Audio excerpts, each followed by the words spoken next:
Well, I actually have a little housekeeping matter I need to discuss first. The other day you asked me why I'm finally reading this book after literally years of saying, no, I don't want to read it. Mm-hmm. And I really don't have an answer than like, well, just why not? And I think it's because you just have like literally worn me down over the years. But it occurred to me the other night, I think that you put a spell on me. I might have. I'm not going to tell you if I did or not. Well, you have to, though, because if this podcast isn't based on honesty, it's not going to work. Did you put a spell on me to try to make me read the book? Well, I'm not going to tell you if I'm a wizard. It would violate the actual wizard secrecy laws that they have in place. So if I'm a wizard, I couldn't tell you because there's secrecy laws that we need to abide by. Oh, my gosh. I really was like, why am I reading this book? I said no for years. I was like, oh, he's winning. I'm reading it. Now I'm gonna have commentary on it. But because you even texted me. I know you texted me this afternoon, and you're like, I have thoughts on this already. You're kind of into it, but I will say I do wear people down with just reading this. This is the same thing that happened with some other people that I try to get to read this book. I just kept hounding them. I was like, you're gonna love it. Why would you deprive yourself of joy? You're very, very persistent. If J.K. Rowling even knew how much, like, what you do for her. You really should. Yeah, she should be sponsoring all of your podcasts. All of them.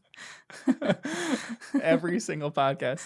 What did you think initially of the book? So, I mean, you have read the first 3 chapters, right? Yeah, I read the first 3 chapters. I just finished the 3rd one moments ago, really. We're off to a good start. I see the similarity to Roald Dahl right away. The like kind of like nonsensical, like his kind of absurd, well, her really absurd, like the way she describes the characters. I could feel the Roald Dahl I don't know if she's influenced by him, like but I can see that. I could see that. Yeah. Do you feel like it's too much fantasy for you, or it's going to be too much fantasy for you? I mean, it feels like a kid's book. I don't know if it's gonna be. Yeah, I mean, it's fantasy. I will enjoy it, and I'm enjoying it so far. But I understand what it is that I'm reading. It's not like I'm reading a really heady novel. Like yeah, for sure. Yeah, but I can already start picturing. It makes me want to watch the movie already, just because she does like such a good job at like describing each scene and the surroundings and the people and like the way things are moving and stuff and flying through the air. So I can imagine that the movies are good because she just creates such a vivid world. Yeah, the movies are super controversial. We're not even going to touch the movies quite yet. Oh, really? We're not on the movies. There's like pushback on some of the stuff. So I don't know if I want to watch the movies until we finish with this. For one reason is I want to give you like I want you to have the character's head or characters in your head and not be persuaded influenced by the movies. Well, for sure. Exactly. Yeah. Movies are always a letdown after you read a book and you love it because you can create your own world just how you want it. But well, yeah, that's true. I can just see how these would easily become movies because it's such a like fantastical little world she's creating. Yeah, for sure. And that's the same thing. A lot of people hate there's a play that came out for this, and a lot of people hate the play, the plot of it, but like the spectacle of the play, and the same thing with the movies, the spectacle of the movies. I love the movies, but I hate the movies at the same time. They're great, but like they expand the world, the magic that they do, it's like a fun. It's Interesting. Really fun. So way down the line when we get to the movies, when you finish all the books, then we'll start talking about you're getting way too ahead of ourselves. Let's finish book 1 and then reassess. All right, this is how we start every podcast, Abbie. I'm going to go, welcome to the podcast. I'm John. I'm Abbie. And this is Harry Potter and the First Time Readers.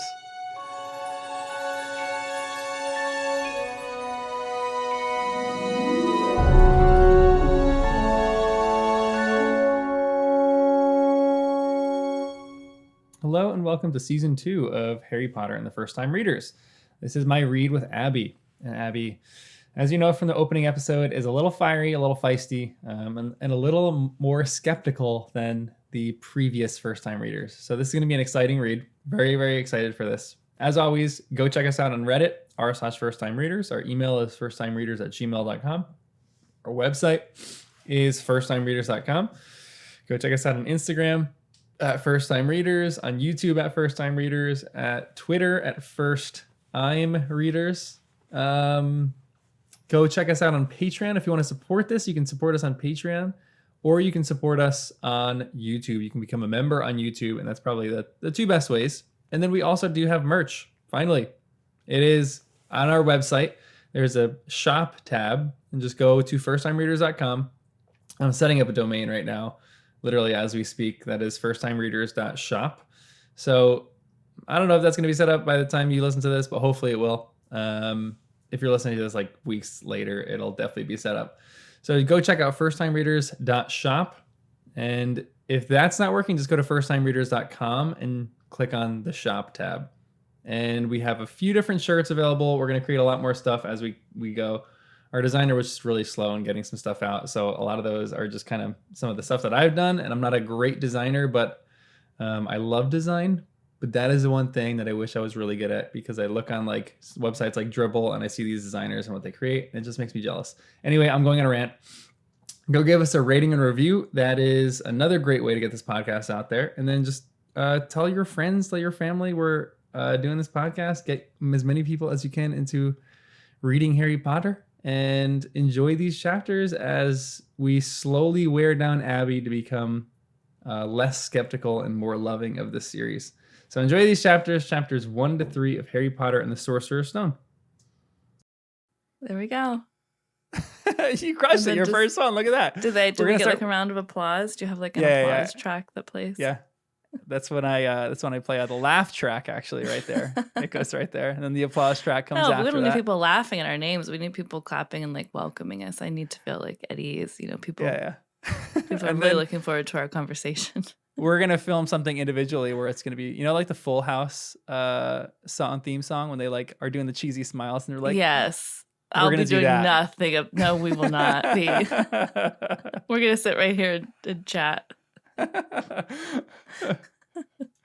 My publicist has advised me to just do the podcast and nothing else. Yeah, I got a publicist now. Yeah. All right. Interesting. Yeah, she's looking out for me. Give me 1 second. I gotta find one line. I'm not gonna do this most of the time, but okay. So this is the first line of Harry Potter, and I'm gonna read some lines to you as well, just because like it'll refresh our memory on certain things, even though you don't need it. But Mr. and Mrs. Dursley of Number 4 Privet Drive were proud to say that they were perfectly normal. Thank you very much. What do you think of how this novel started? Like, what are your general impressions on... We're going to talk about some of the individual characters in a bit, but how do you like how it started? It starts off like in that kind of not fantasy world right away, but it starts off with that like kind of Roald Dahl, like cartoonish feel to it because of like the way she writes about it. And well, I can't help but get into some of the people, but my suspicions were right that Harry Potter is an orphan. I didn't realize that. Yeah, so you nailed that one. He is a sad little orphan boy, and I didn't know anything about where he started or whose house he would be in, but obviously I hate the family that he's with, and I hate that little round boy Dudley that he lives with. Why? Who do you hate? Do you hate Dudley the most out of all of them? Do I hate him the most? I don't know. I mean, I kind of feel sorry for him to a degree because he was raised like that. Yeah. So his parents are truly horrible. I also think their names are perfect. Petunia is the perfect name for that awful woman. And what's the other guy's name? Dudley? Vernon. Yeah, Dudley's the kid. Yeah, Vernon. Yeah, it's a great name for two just atrocious people and their round little atrocious son. She's very good at naming characters in this. So some people's names, like even in the first chapter, McGonagall, it's like a stern name. You have Dumbledore, it's like more fanciful. Hagrid, more like gruff. What are your impressions on those three characters so far? On McGonagall? Dumbledore, yeah, I knew the name Dumbledore, and I didn't know he'd make an appearance so quickly. Is McGonagall whatever? Is that the cat? Yeah, McGonagall is a cat. There's Wesley. Wes is making a little appearance. Hi, Wesley. Yeah, McDonald is the cat. McGonagall. McGonagall, yeah. You're talking about Old McDonald. Old McDonald the cat. Yeah, they're all distinct characters right away. Yeah. Can you describe what happened in the first chapter? Just really quick. Do you remember? Yeah, the uncle goes to work one day and there's just like things happening. There's owls flying around and it's weird. There's all these people wearing cloaks and he thinks it's weird. And he hears like a whisper of the name Potter, but he tries to brush it off. And I guess is there something in the news or something? But he knows something is up, but he's trying to ignore it. And then at the end of the chapter, the little baby Potter is placed on their doorstep and he has a lightning bolt in his forehead because he does.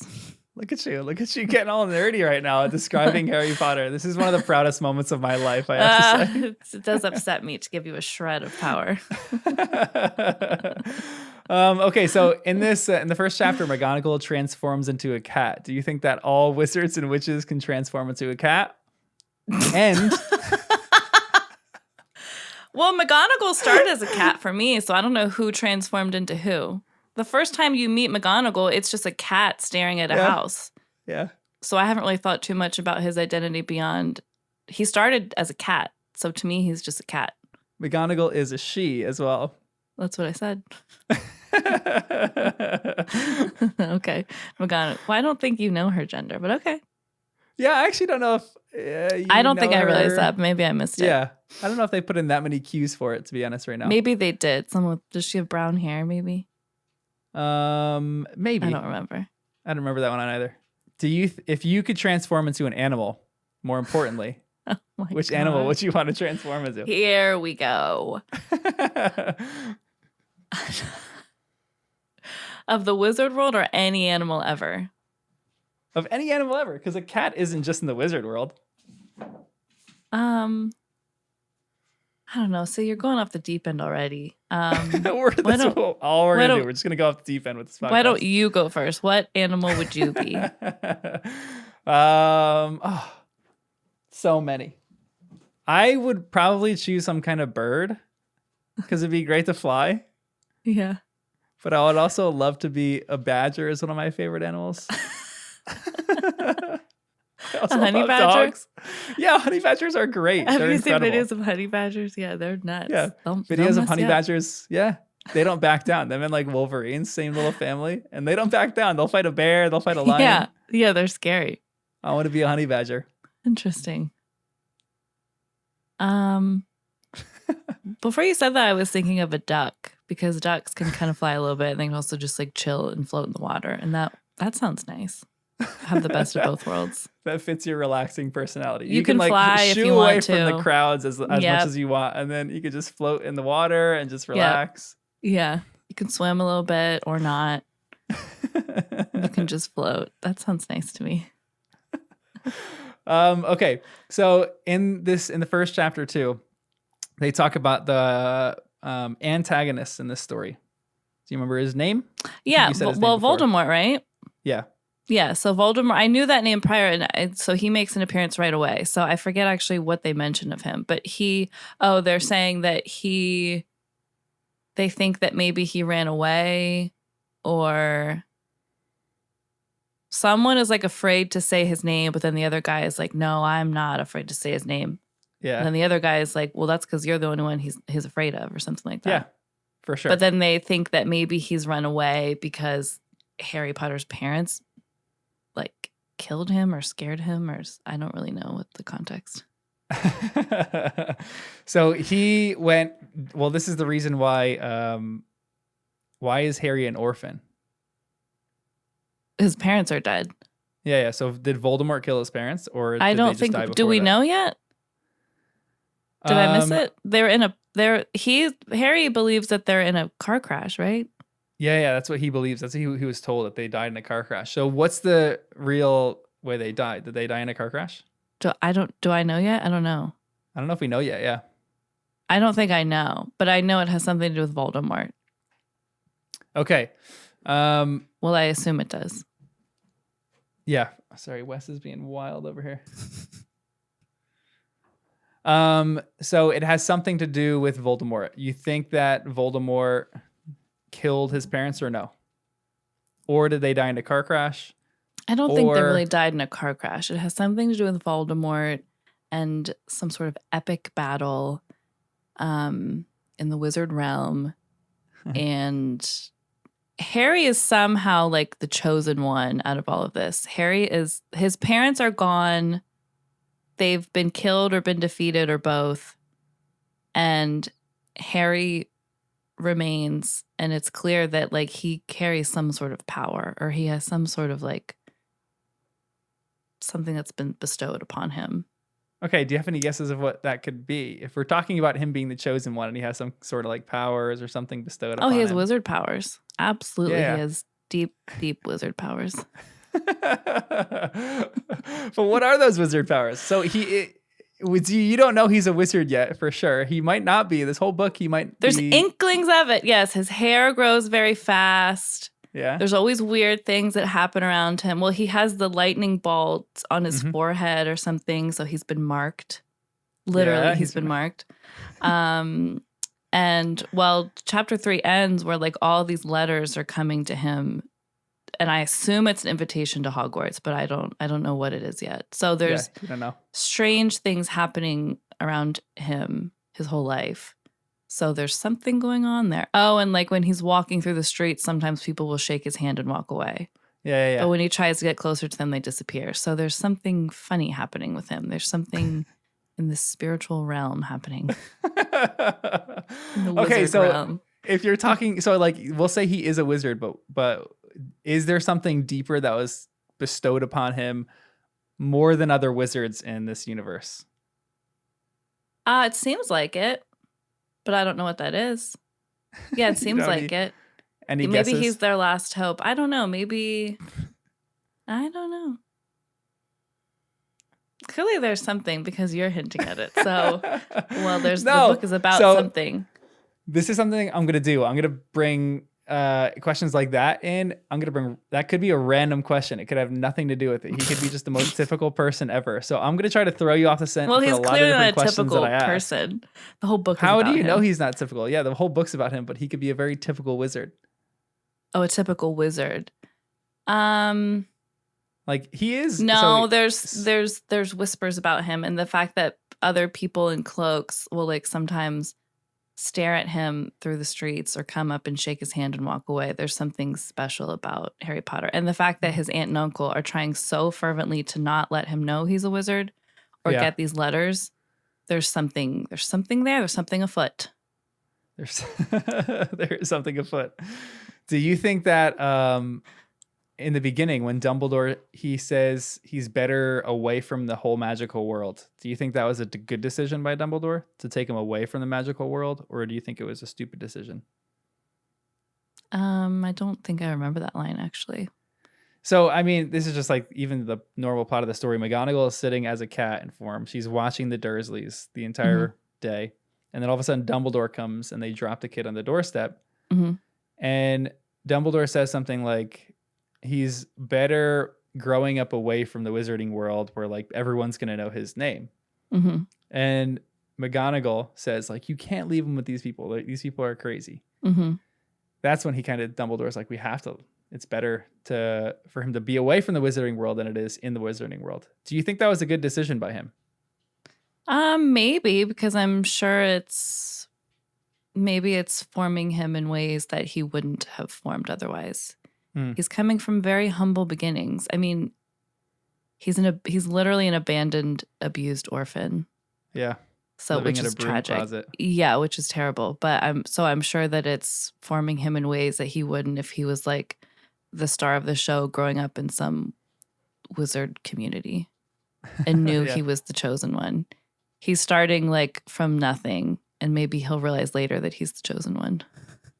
Interesting. Okay. So these are some other lines that we get in this chapter too. He goes, "You think it wise to trust Hagrid with something as important as this? I would trust Hagrid with my life, said Dumbledore. Then, yes, it's all very sad, but get a grip on yourself, Hagrid, or it will be found, Professor McGonagall whispered, patting Hagrid gingerly on the arm. And the last thing that they say is, good luck, Harry. Do you think that it is responsible as adults to just leave a baby on the doorstep overnight? No. Wes is literally just throwing up over here, by the way, too. Ew. He just threw up his dog food right there and he's eating it. Ew. Wesley's very jealous and he wants to get attention. He wants to be the star of the show. Ew. He wants to be on the podcast. No, he just coughed it up a little bit. He's good. Anyhow. It's not throw up, it's just cough up. Yeah. It was fresh dog food. Ew. Ew. Gross. Is it responsible to leave a baby on a doorstep? No. All right, next question. Okay, here's another one though. Here's I don't know if this is an interesting question to you or not, but what is happening during the period of time when like the whole wizarding world is rejoicing over Voldemort being overthrown. Mm-hmm. But then there's like a day that passes from when Voldemort is overthrown to when Harry is dropped off at the Dursleys. What happened during that day? Why didn't they drop him off immediately? I don't know. You're getting into things I did not pick up on at all. I think this is where your psychoticness comes in of like, you know, all these details about this make-believe world and like the timestamps of everything. Yeah, it's true. It's true. So a day passed between Voldemort being overthrown and then Harry being dropped off. Is that what you're saying? Yeah. And what happened in that day? Yeah. I am getting into super, super nerd stuff, so we'll keep it a little surface level until you start descending into the nerd level in like book maybe 2 or 3. I don't know what happened in that. Maybe he come from like a wizard community and maybe he was taken care of until then, or interesting. Or was he just kind of floated? Maybe time and space don't exist in the wizard world. And so it was a day, but in the wizard world, it was like no time had passed at all. Oh, so the wizard time is different from... Could be. You learn the word muggle time. What's a muggle? Is a muggle a non-wizard? Yeah. Yeah, I guessed that one correctly then. Yeah. A muggle is a non-wizard. Yeah. Maybe time and space are different in the 2 different realms. I know. We might get to that. We might say you're touching on all sorts of theories right now. It's interesting. Okay. Send a shiver down your spine. We're gonna go to chapter 2 because there's a lot of stuff in chapter 2. But chapter 2 is called The Vanishing Glass. Can you give me a short description of what happens in The Vanishing Glass? Well, chapter 1 ends and he's a baby on the doorstep. And then chapter 2 starts and he's 10 living in the cupboard. So 10 years pass, but you know he grew up like neglected in the family, abused by the parents and the little turd nephew, or his cousin, I guess. And you just get a picture of how awful his aunt and uncle and the little turd boy are. And they go to the zoo and you just get he's abandoned or he's like left out of the kid's birthday, but then he gets to go right away. This is where I can't help but start thinking about personality theory. And if Harry Potter is an Enneagram 9, like I read somewhere online, I'm actually trying not to research that more because I don't want to get spoilers or whatever. But I read what do you think that he is? Well, if he is a 9, I could see how his personality is starting to develop here because... Not to get too deep into Nerdville with Enneagram stuff. No, get as nerdy as you can with that. But one of the like core fears or beliefs of the Enneagram 9 is that their presence doesn't matter, that their voice doesn't matter. And so there's like this internal battle with typical Enneagram 9s.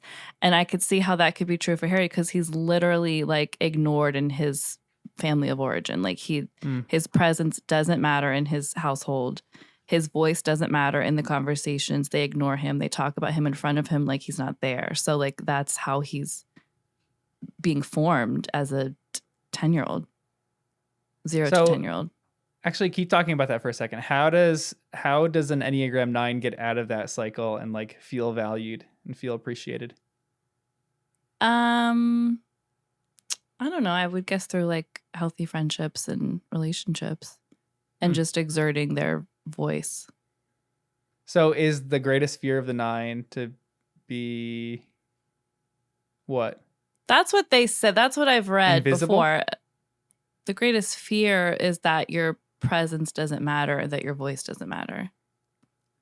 So do you think that he could be any, like, do you look at any other Enneagram number or any like Myers-Briggs and you're like that he is this, or are you kind of convinced he's a 9 right now? No, I've only thought about 9 a little bit because I read it once, and I'm just getting to know Harry Potter. So, but I could see how that would be true, and I don't know the other Enneagrams quite enough to like pick up on stuff like that. But I know a little bit about the 9 because I am a 9, and so I've read more about that. So those are just 2 things I've picked up on. But what do you think of his character so far? Do you actually like him? Do you think he's like a interesting? Well, he's endearing right away because he's abandoned, and he's the underdog right away. So like I think anyone reading would like be endeared to him.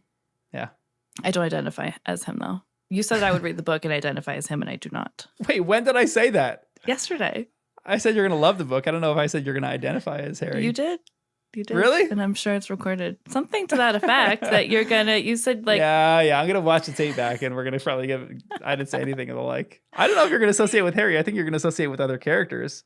You said maybe that a little bit of Harry. You might have been talking about yourself. You might have been talking about yourself. You might have been saying that when you read it, you identified with him because you were a 10-year-old boy or something like that.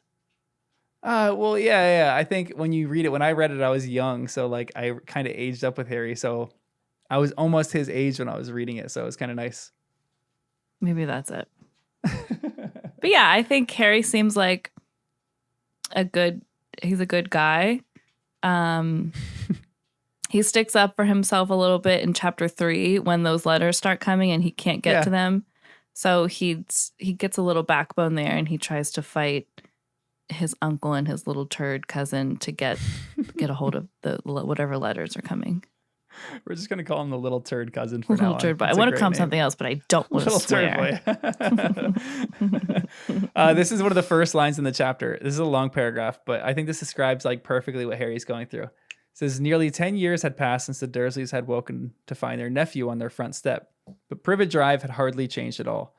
The sun rose on the same tidy front gardens and lit up the brass number 4 on the Dursleys' front door. It crept into their living room, which is always exactly the same as it had been on the night when Mr. Dursley had seen that fateful news report about the owls.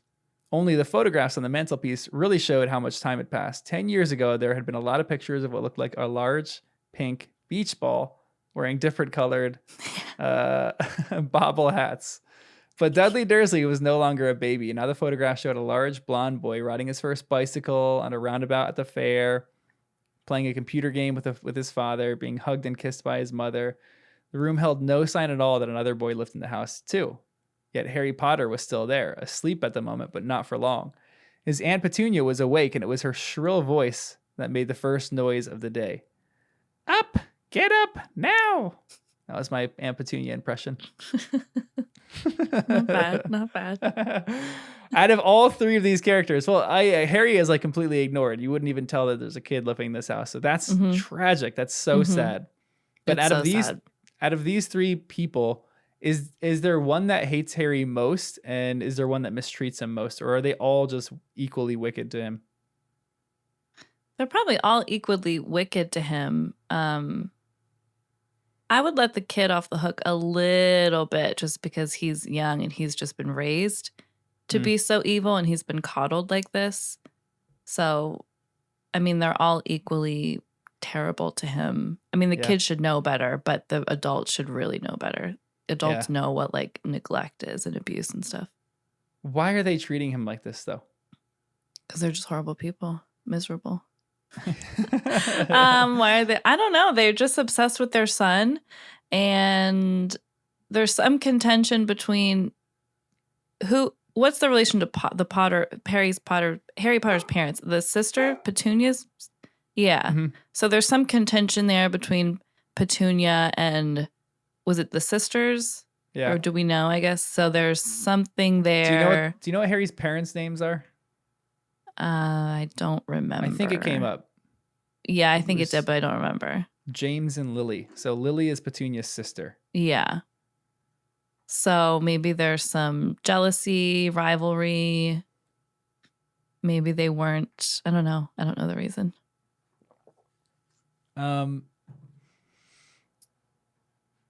More importantly, Harry is sitting there and he has to cook bacon for his cousin boy on his birthday, on his little turd boy. The little round thing.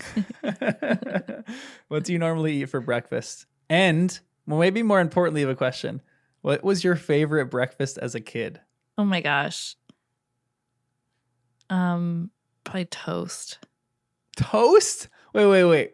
Your favorite Why are we breakfast getting as a into kid was breakfast? toast? Why do you want to know what I ate for breakfast? How is that relevant? But that's very relevant. People want to get to know you like they want to get to know I don't think Harry. that they do. I think we're here for Potter. Let's stay on topic. Wait, time out.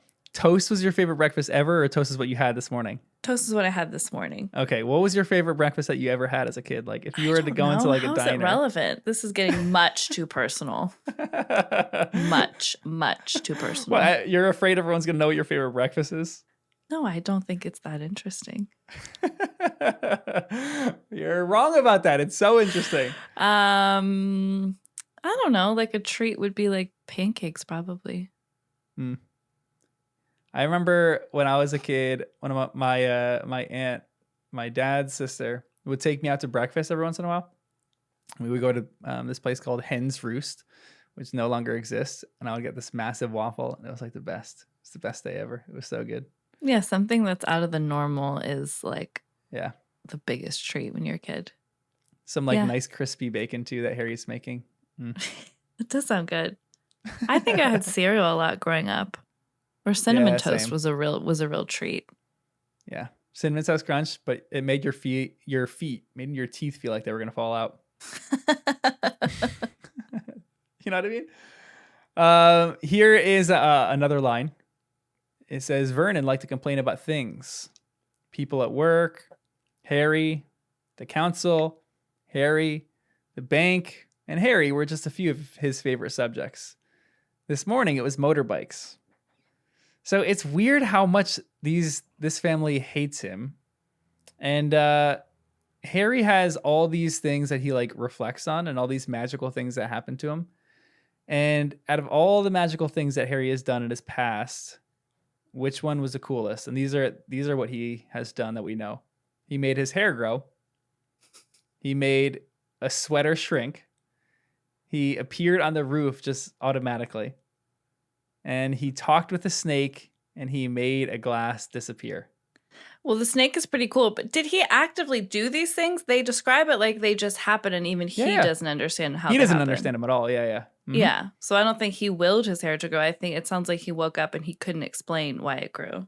Yeah, 100%. I think that the parents are just very resentful that they have to raise him. That's part of also, to go back to that question, I think they're very resentful of him because they just want to like raise their little son and be all about him, and Harry just is in their way, basically. And Harry's like ruining it. So they just start taking all their anger and aggression out on Harry. Yeah. Do you know what Enneagram that family is?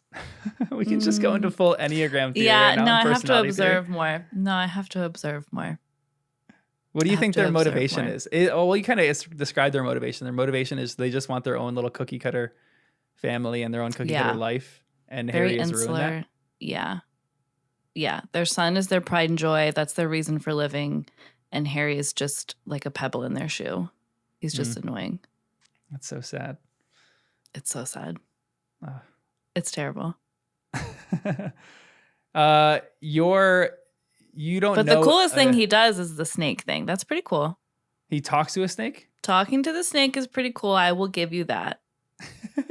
Would you want to talk to a snake? Do you think that all wizards can talk to snakes, or do you think that's a rare thing that only Harry can do?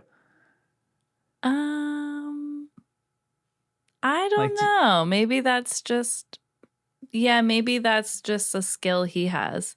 Maybe the gifts, so to speak, are dispersed among the wizards and they each have different gifts. So maybe Harry's one of a group of wizards who could talk to animals. Huh. Do you think he could talk to all animals? Is he like Dr. Dolittle? That's his secret gift? Maybe. Yeah. If you can talk to one animal, you can talk to all of them. Yeah. I don't see why not. Sure. Sometimes I look at Wes over there. He literally just dragged his bed over on top of my bed. Wow. And he's trying to destroy his bed right now. I sometimes wish I could talk to Wes. It'd be fun to like actually have a conversation with my dog or like know what the heck is going on in his mind. Sometimes he'll come up to me like with these like little sad puppy dog eyes and like put his head in my lap. And I'm like, what are you thinking, buddy? What's going on? I think they understand us. Not to the degree of the snake in Harry Potter, but they get the gist of it. Yeah. So Dudley, he has his birthday and he gets all these gifts that he gets. If this is you don't have to answer these, but what's the best birthday gift that you ever got? Oh my gosh, what is with these personal questions? What are these? Someone asked, are these like your security questions for your password or something like that? Yeah, are you trying to hack all my accounts? What's the best birthday present I ever received? I don't remember what it was called, but I don't even think it was my birthday. I think for Christmas one year, though, when I was a kid, they made these like electronic, like this little electronic dog that you would walk on a leash. Mm-hmm. And if I saw a picture of it, I would recognize it. But I really wanted it. I didn't know if I would get it. And it was when it was like had to be like mid 90s. But I really wanted that. And my grandparents got it for me. And I started opening the box and I realized what it was right away. And like my heart like jumped because I was like, is it that? And then I opened. That's just like the most excited I remember being for a present. I don't know why. I'm sure I've gotten better gifts, but I really loved that one. Sometimes there's like one. Yeah, sometimes there's like one gift that you got as a kid that was like the dumbest little gift, but it was just the most exciting. I remember one time I got a hockey stick, and I didn't play hockey at all. I don't know why I was so excited about getting a hockey stick, but I have a picture of me raising the hockey stick above my head, like going nuts that I had a hockey stick. I was so excited about it. Sure. And then I remember having this one. This is for my birthday. I remember getting this one gift that was it wasn't like a Lego thing. It was just like a mini Star Wars Death Star. We're getting into more nerd stuff. Yeah, that's nerd stuff.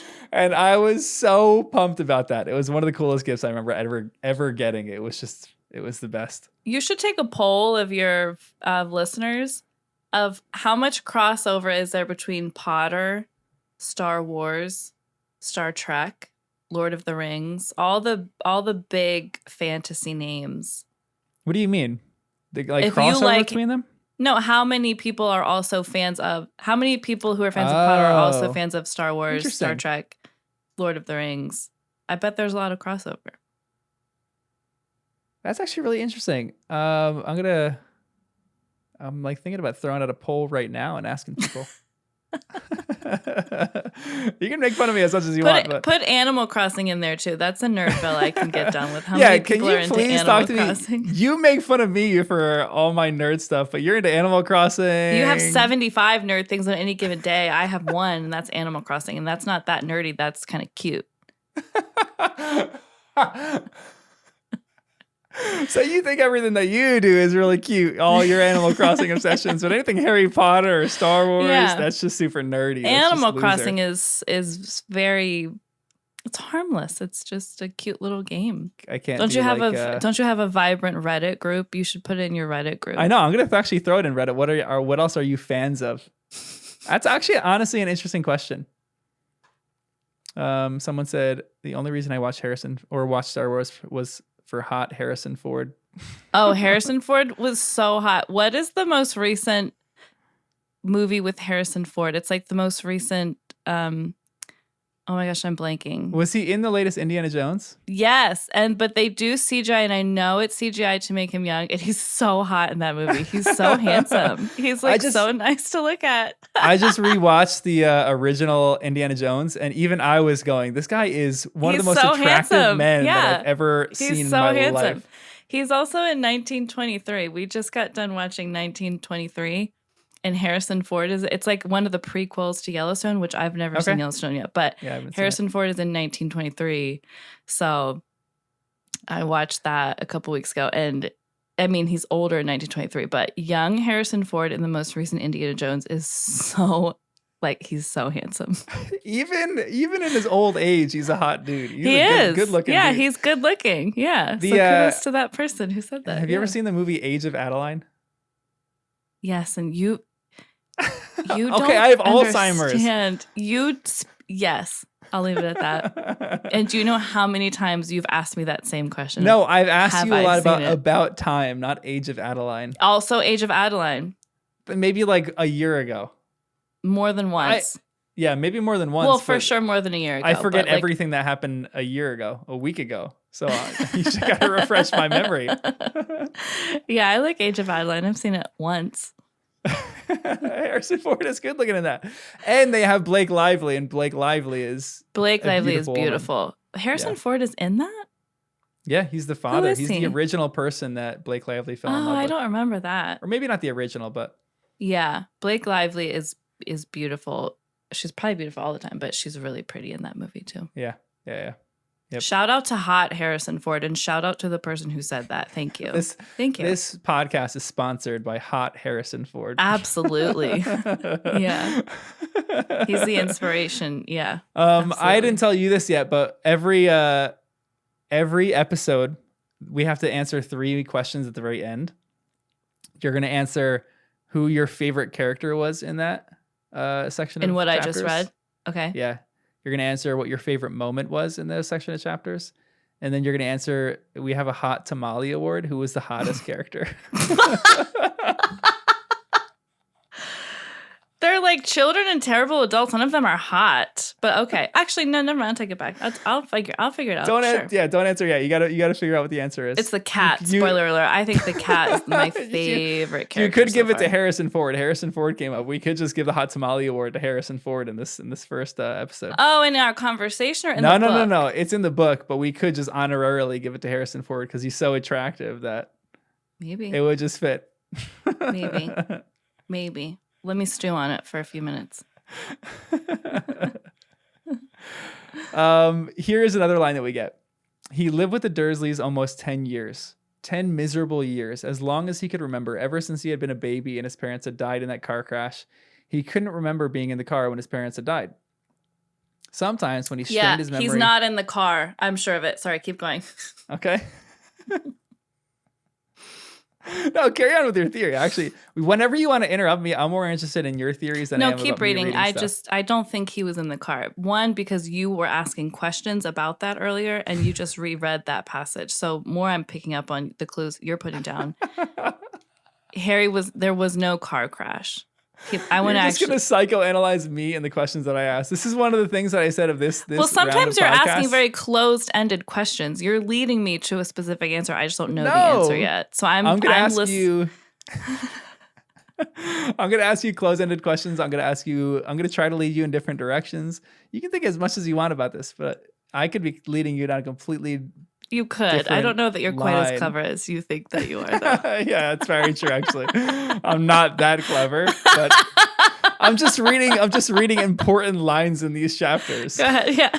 Random lines that I think are important that have nothing to do with anything. Keep going. Sometimes when he strained his memory during long hours in his cupboard, he came up with a strange vision. A blinding flash of green light and a burning pain on his forehead. This, he supposed, was the crash, so he couldn't imagine where all the green light came from. He couldn't remember his parents at all. His aunt and uncle never spoke about them, and of course he was forbidden to ask questions.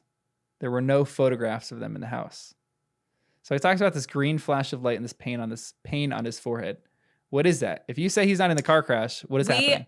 We've previously discussed this. It's a lightning bolt on his forehead.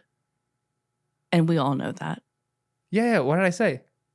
You asked me a question that I've already answered. Oh my gosh. I know. But they describe him that he has a lightning bolt on his forehead. I've done this motion several times. But that's not my question. Sorry, what was your question? What happened to him? that he what got was this. the flash and what was the lightning bolt? Yeah, I yeah. apologize. I apologize. Come on. Um, You're jumping down my throat here. I feel like I'm asking decent questions and you're making me sweat. Oh my gosh. I don't know. It was something that happened in the battle. In the battle of Voldemort and his parents. No, I don't think it was a car crash. I think that was a battle in the wizard realm. Excuse me. And it somehow resulted in Harry having a lightning bolt on his forehead. Maybe it was like a beam that was meant for someone else and it hit him by accident. Okay.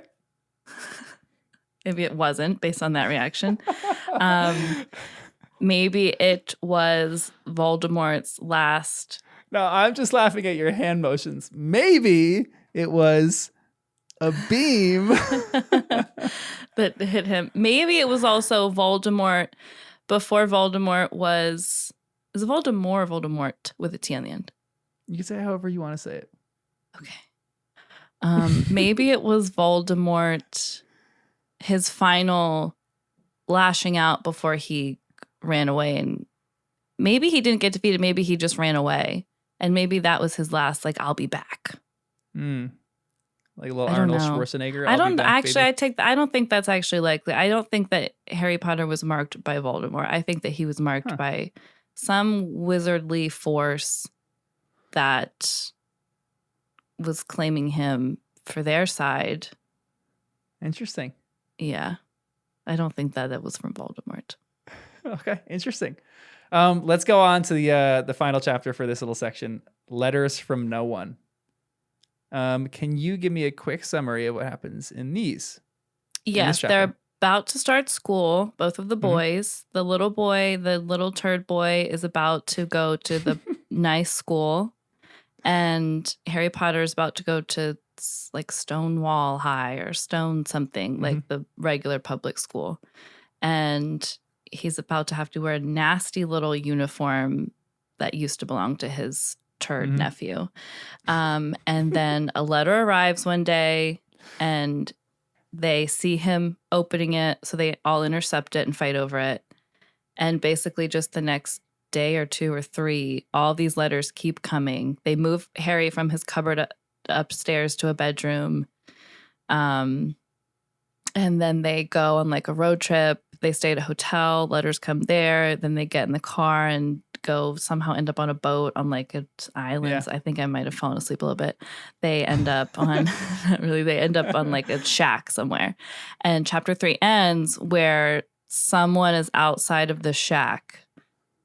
And I peeked at Come on. The first page, well, it's literally right there. So the first page of the next chapter, chapter 4, is like there's like a giant. There's a giant or someone there.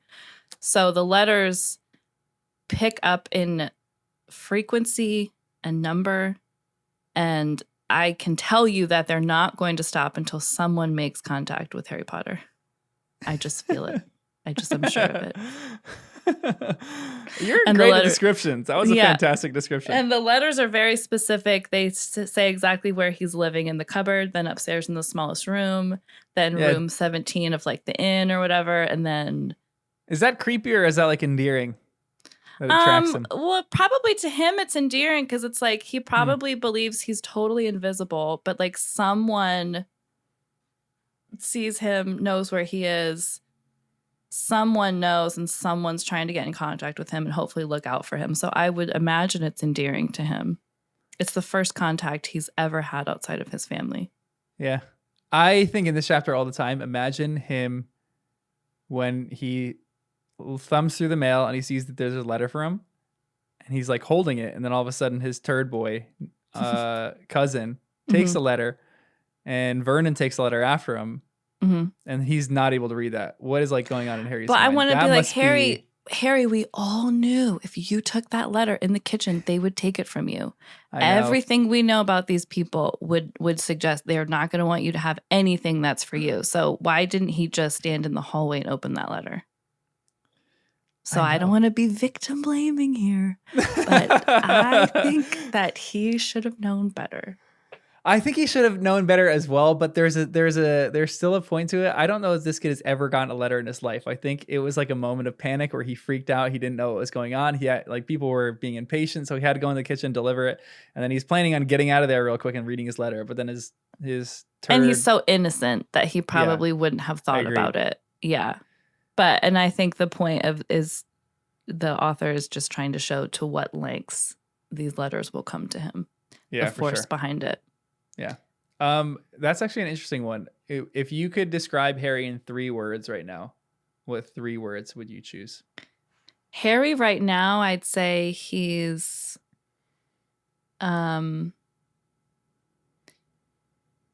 agreeable. Wait, why agreeable? Well, he has to go with what they say. Yeah, it's true. They moved him upstairs. Yeah, he talks about how he'd rather at that point be back in the cupboard with the letter than up in that room without the letter. But he has to just go with what they say because they have power over him. Yep. So he's agreeable to them. He's kind of clueless. I think we all know something is coming, but he doesn't know yet. So he's naive. Okay. Yeah, he's like wonderfully naive and innocent. Yeah, he's innocent. Yeah. There we go. Innocent, naive, and agreeable. Innocent, naive, and agreeable. Okay. Kind of the same thing, but all right.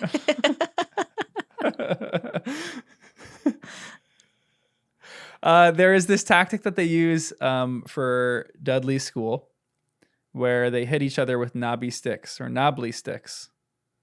as character building. Do you feel like that's a good way to build character? No. That's just abuse. No. Loving people would be building character. But are they loving by striking one another whenever they misbehave? No. Would you ever, the controversial question, would you ever spank your children?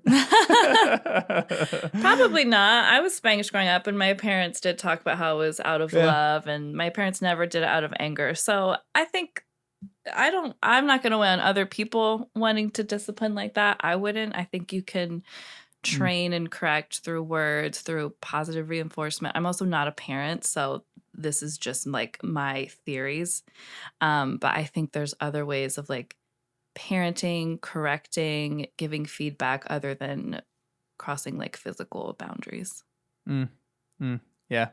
So this, this is kids doing it to other kids. That's not. That's ridiculous. Yeah, authority there. You're not correcting each other as like peers. I mean, you can give each other feedback as peers, but a peer hitting a peer is not helpful. Yeah, it doesn't help anything. No. When Harry walks downstairs, he sees this Aunt Petunia, like with a pot. And he goes, "What's this?" he asked Aunt Petunia. Her lips tightened as they always did if he dared ask a question. "Your new school uniform," she said. Harry looked at the bowl again. "Oh," he said, "I didn't realize it had to be so wet." I love Harry's little personality. He's even got humor. In the midst of him being abused in this situation, he still holds on to humor. He's still resilient. I love him. Was he being funny or was he just being clueless? Maybe he was just being flat out clueless. Maybe he just has no idea what's going on. Yeah, I don't really know.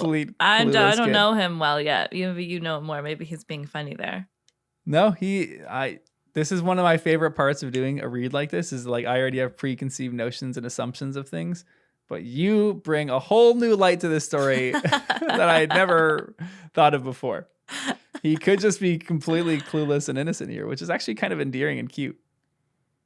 Yeah.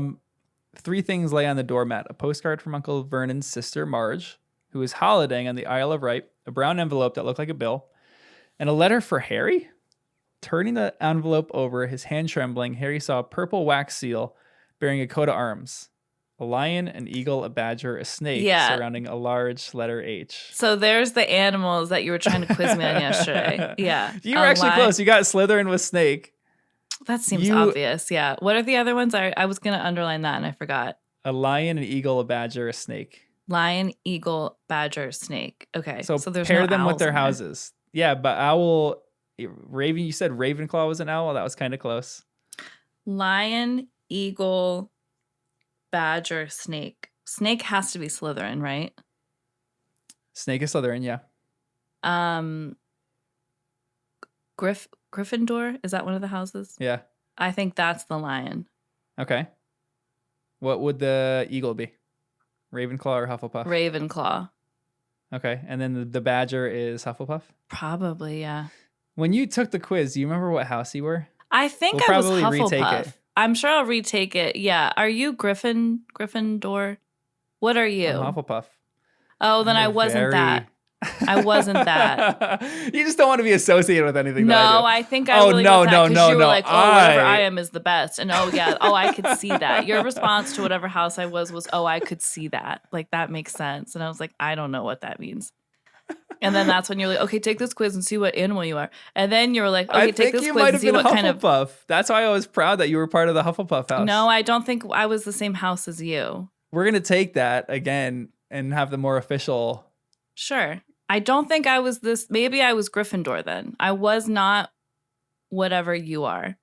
I feel like whatever I was, it said like they're loyal. Loyal people are Hufflepuffs. You actually nailed that when you were guessing the character quality of different houses. Well, because I was kind of remembering that quiz that you had me take years ago. One of the houses was like known for loyalty. Maybe you've changed your answer since then. Maybe I was Hufflepuff. The loyal people, and then since then you've come around. Now I'm a loyal Hufflepuff too. Oh, I've always been loyal. I've always been a Hufflepuff. Sometimes when I take the quiz, it does give me Gryffindor. So maybe when I was taking it with you, I think that's what it was. I said I was Gryffindor, but I'm a very proud Hufflepuff. That is my Hufflepuff Harry Potter collection of books right there, right behind me. That's the colors of Hufflepuff House. You can make fun of me all you want, but soon behind you, you're going to have a Hufflepuff section. You're going to have your illustrated versions right there. I won't. You're getting Harry too Potter outlandish. Series. I won't be owning anything like that. Can I take the quiz again without getting spoilers? We'll take it in the next few chapters when Harry figures out what house he's in. Do you know what house Harry is going to be in? Gryffindor. Gryffindorf. That's okay, Griffin. Well, sometimes there's an F on the end of names. Sometimes there's not. Kidding. It is Gryffindor. It's not Gryffindor.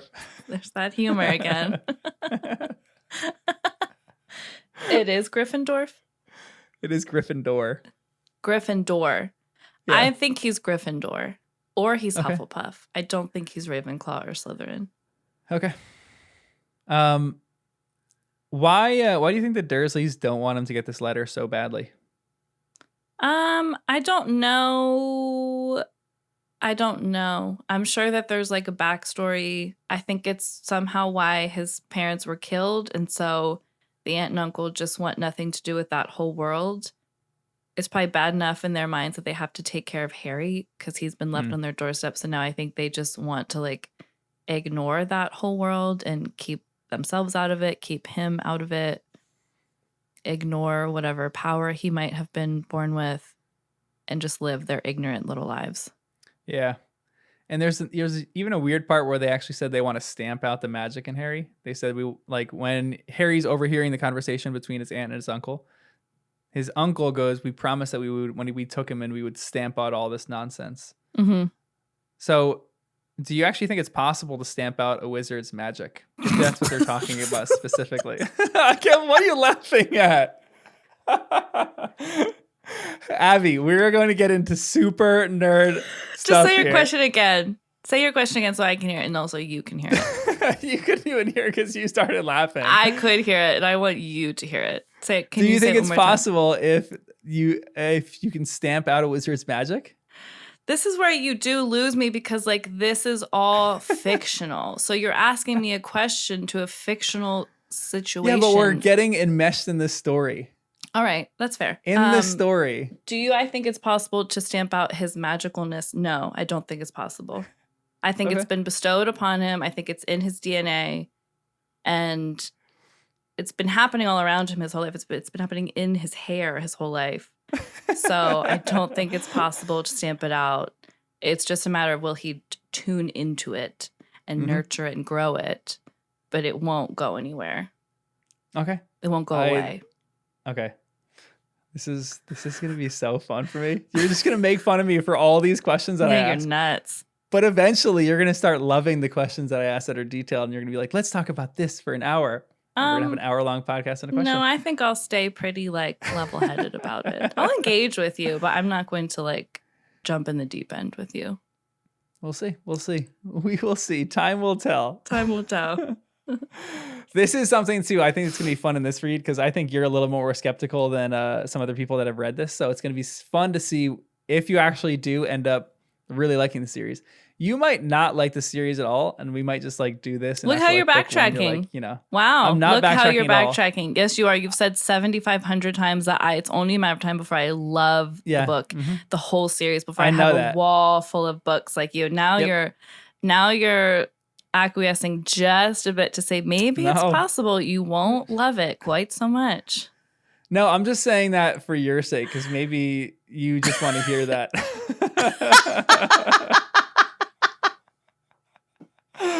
Maybe. I'm just trying to give you a little inch right here. It's just going to be a battle of the wills. Yeah, for sure. While we read this. I think anybody who actually reads this truly does love it, to be completely honest. And I think it depends on where they end up reading this that they're actually going to start liking it. Like some people, like there's one person that has read this series that's a friend of mine, and they think it's good, but they aren't like obsessed with it. Every other person that I've tried to get to read this has become like slightly obsessed with it. That's what you say. So that's why I'm glad I'm going to be able to say in my own voice in real time whether I'm obsessed with it or whether I just enjoy it or whether I think it's just okay or whatever it is. I will be able to say in my own words, because to hear you tell it, every single person you've ever had read this book is obsessed with it as they're reading it, as soon as they're done reading it. And I don't know that that's the case. Maybe it is. Yeah. But maybe it's not.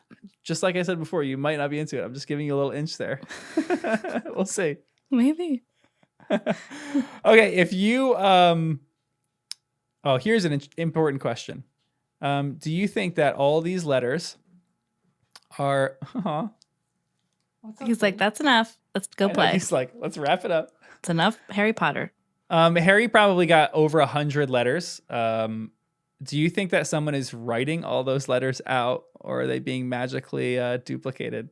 I think they just magically appear at someone's wand.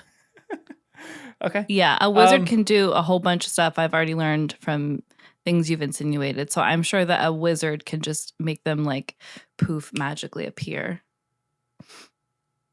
What would you have done if you were Harry and you had gotten this letter? I would have read it in the hallway. Yeah. I would have tucked it in my pants and hidden in my little cupboard and read it. Yeah. I know. It's devastating that he actually I would have snuck around. Yeah. I would have snuck around. What do you actually think is in this letter? What's the contents of this letter? I don't know. I assume it's an invitation to Hogwarts because I think that's what's coming. Okay. It's also around the time of his birthday, so I don't know. But so it's when his birthday is, but it's also when the school year starts. So I don't know if either of those have anything to do with what's in the letter. I think it's an invitation to Hogwarts. It could just be a happy birthday letter from Hogwarts. Yeah, but I don't think I think it's more than just like someone wishing him well. I think it's like, it's clearly important, the length that they're going to get him this message. Mm-hmm. And the fact that it's right when school is starting is suspicious. It is something of note. Yes. And because you took a sneak peek, what is going to happen at the very end of this chapter? There's a loud boom on the door. Yeah, there's a floorboards creaking outside. There's a loud boom. And then I didn't read chapter 4 yet, but I did glance. My eyes couldn't help but glance over to that page. And I saw something like there's a giant standing there. Okay.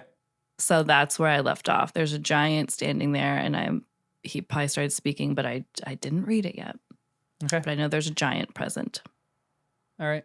And then last question before we hit some of the main questions. Oh my gosh, how many questions? The main questions, the last three. The what's your favorites? Oh, sure, okay. So we'll end on that. But another personal question: what's your most memorable birthday? You're gonna need to pare the person. You're gonna need to pare the personal questions down to 1 or 2 per podcast at a maximum. Deal. Okay. 1 or 2. What was the last one? I'll decide if I want to answer That's very Enneagram 5 of you, not wanting to answer personal questions. Well, you would know, wouldn't you? As an Enneagram 5. What was the question? What's the most memorable birthday that you've had? Oh man. I was going to say you would have been present for it, but you probably weren't. But, well, you were something you wrote was present for it. My 30th birthday with a bunch of our friends from grad school. Yeah, my best girlfriends, 1 or 2 of my best girlfriends, like planned a surprise party. But really, and a bunch of friends came from our school, which meant so much. But really, my friend Christine had reached out to a bunch of my closest friends and asked people to just like write like a blurb to me. And so they compiled it in like a little book. And that is one of my most like prized possessions, is just like my people's like little words, little messages to me for my 30th birthday. That's the best. I love that. You still have it? And yeah. Oh yeah. I'll like keep it forever. But you wrote something in there too. So you were kind of a part of that. I think that you moved home then, but they reached out to people who had already moved away. So there's like, really? I don't know, 10 or 20 people that had wrote messages in there, and I love it. Yeah. A couple years ago, I was moving, and I had this awful experience with a mover, like shipping my stuff from where I was moving. And I thought for a while that everything was lost. And I was like going through everything I had packed and shipped. And I was like, I could really get rid of so much. Like if my couch is lost, I don't care. If my bed is lost, I don't care. It's not that worth that much. But I was thinking through like, what would I be devastated if I lost? And that was one of the only things I could think of, just because I could never get that back, or like, I could remember what some people wrote, but like, it's so precious to me. So, you got to digitize my 30th that or something. birthday. Take pictures. Maybe I should take pictures of it. Let's turn the tables on you. Okay. If you're going to ask me a personal question, you have to also answer it yourself. Well, I remember. And we're going to limit it to 1 or 2. Okay. Yeah. I'll limit it to 1 because this is one of the more memorable in recent years. Because you know that I don't like to celebrate my birthday. I just like to be quiet. And you harp on that all the time. I keep it in my phone. So people like you who don't want other people to know their birthday, I have a list of your kind. And I keep your birthdays saved in my iPhone calendar so I remember each year. There's a handful of people I know like you, and so I just save your birthday. Go ahead, I'm sorry. My ideal birthday. I saw this on a video the other day that someone doesn't like their birthday, so they said the best thing to do every year on your birthday is to take a solo trip. And I'm like, that's brilliant. I'm gonna start taking solo trips on my birthday. Yeah. But I don't really love my birthday, but one thing I do love is just like hanging out with people that I love. Like just a close, tight knit group of people. Like my perfect birthday is a group of people hanging out with me, not singing happy birthday to me ever that day, and just hanging out with me for that day. Just like no one acknowledges that it's my birthday. Just give me a good day of hanging out with my good friends. Yeah. And you actually provided that for me one of my years in grad school. That's when awesome. All of a sudden, remember how terrible Brandon was at keeping this a secret? Because we went to the symphony. Yeah, I forgot about that. Brandon was like, he was trying to be covert. He's like, so what are you doing like this day? I think we should just dress up in suits or something. Yeah, because it was like a suit and tie event. And he's like, let's just, dress up sometime and like go to like In-N-Out or something. And I'm like, Brandon, I don't want to dress up in a suit and go to In-N-Out. And he's like, let's just do it. And I was like, oh, okay. So you guys are planning like a surprise celebration. You said that you knew. You said right away you Googled like symphony concert times. Yeah. You were like, you knew.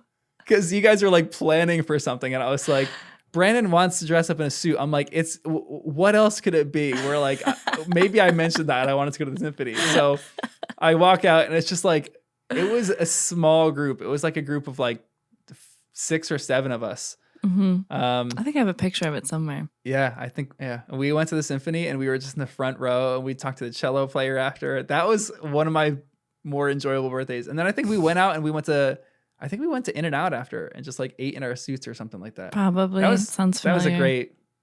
Or no, we went to Stackhouse. I don't remember where we ate that night, but yeah. That was a great birthday. So that was a surprise. Yeah. Yeah. Sometimes people like you have to trick. You have to trick. If we had told you we were planning something, you would have been like, oh, no, we don't need to.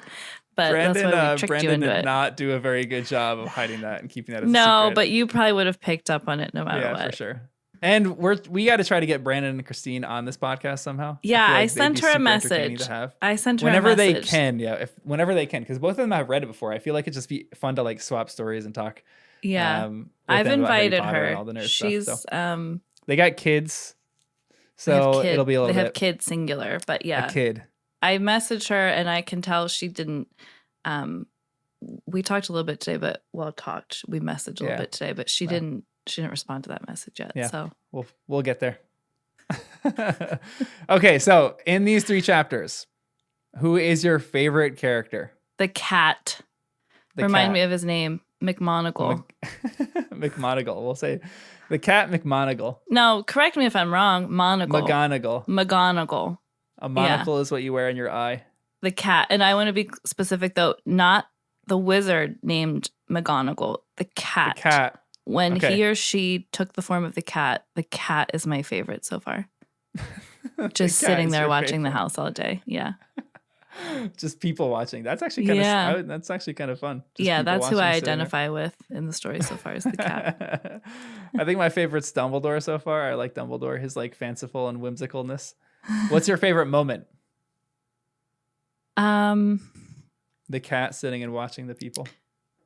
That and also the snake when Harry's like, where did you come from? And the snake points his tail to the little sign by his cage and he's like, Brazil. Like that's clever. Yeah, bred in captivity. That was cute movement. Yeah. Yeah, that was pretty cute. That was probably one of my favorite moments too. I just love the zoo. I just got back from a vacation and we went to a zoo and it was a great zoo. And all my nieces and nephews went with all of them. Saw some cool animals. We saw big lions. It was so going to the zoo is like fresh on my memory right now. I'm a big fan of it. Mm-hmm. All right, who wins the Hot Tamale Award, aka the hottest character? The hot tamale. I mean, it's obviously young Harrison Ford. It's obviously young Harrison Ford. We have to give it to young Harrison Ford. Yeah, there's no other option for this conversation. It's Harrison Ford. What if, and it's the person who it's the person who mentioned that they're hot too. Honestly, I feel like Harrison Ford would play a pretty good Dumbledore in this movie right now. I feel like that'd be kind of entertaining. Yeah, I want to see who plays him, and I just want to see pictures of. Yeah, I'll wait, like you said, but I can already picture in my mind. I think I'm getting like I've already seen pictures of some of the movies, so it's hard not to imagine some of the characters. Like I obviously know who Harry Potter is. It's that for sure. Daniel Radcliffe boy. And so I know who some of the movie characters are already. So I'll be picturing them as I read the books, but I don't know who everybody is actually, I guess. Yeah. Who's your hot tamale?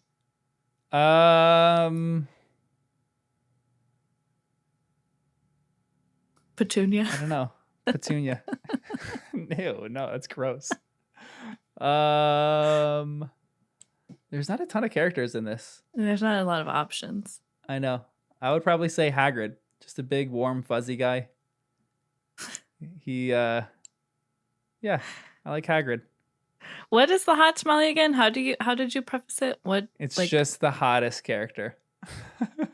So hot in any way, like could be like a hot conversation. It could be a spicy conversation. Sure. It could be like, ooh. Yeah. So this award came up. We would only do the favorite moment and favorite character. But then in the first podcast, halfway through an episode, Jen was like, oh, this person was like, really like, sexy. And it's just like a hot tamale. And we're like, okay, we're giving an award every single chapter from this point on of a hot tamale. Gotcha. It gets easier as the chapters go on, but okay. Harrison Ford for now, for sure. Yeah, young. We'll both give it to young Harrison Ford right now. Yeah, that's good. All right, well, thanks. This is our first little podcast, our first foray into Harry Potter. We'll keep plugging away. Getting started. So what's next? How many chapters are next? You know the pace of things better than I do. We'll figure that out. I'll text you about that. We'll figure that out. Maybe like another 3 or another 4 or something like that. Okay. The first book we can chunk chapters together. So honestly, just read, and then sometime next week we'll plan another podcast, and then we'll discuss all the chapters that you had read or something like that. Okay. I want to keep you on like a rhythm of reading and not having to like stop. So like you just kind of read, and then whatever you're up to, we'll discuss. Don't do like, like the whole book. No, I won't. And time wise, I'm not necessarily a very fast reader, so that won't be a problem. Perfect. Okay. All right. Well, thanks for joining us on our journey of Harry Potter and the First Time Readers. Until next time. Until next time.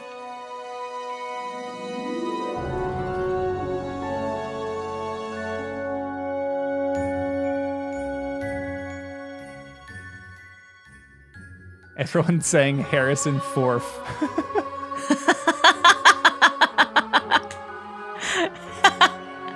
Harrison Forth. You should correct me when I'm saying something wrong. I don't know. No, because it makes it entertaining and enjoyable for the rest of us. Well, but I don't know what I'm talking about then I just sound stupid. Exactly. So, but some letters, some words and names of people have an F on the end, some don't. Dumbledore, Gryffindor or Gryffindor. I don't know. This is a very confusing little witchy world, and I'm still learning about it.